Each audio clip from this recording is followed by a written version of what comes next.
Praise Lord everyone. Good morning. Today Jesus Army Fellowship Word of God.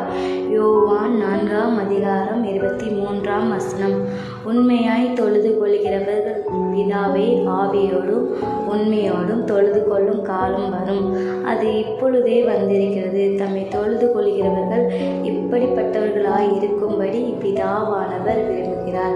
கர்த்தருடைய நாமத்துக்கு பரிசுத்தம் உண்டாவதாக. இந்த காலை வேளையில் இந்த சத்தத்தை கேட்டுக்கொண்டிருக்கிறது இவனுடைய பிள்ளைகளை ஆண்டவர் சொல்லுகிறார், உண்மையால் தொழுது கொள்கிறவர்கள் இப்படிப்பட்டவர்களாக இருக்கும்படி பிதாவானவர் விரும்புகிறார்.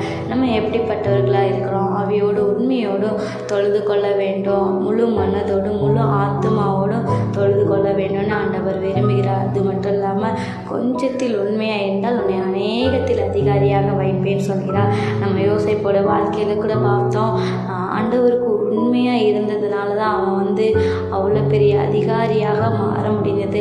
அதே போல் இந்த வேளையில் நீங்கள் எந்த காரியம் செய்தாலும் ஆண்டவருக்கு பிரியமாய் அவருக்கு உண்மையாய் செய்து பாருங்கள். கர்த்தர் நேர்த்தியாய் ஆண்டவர் உங்களை உயர்த்தும் காலம் வரும்.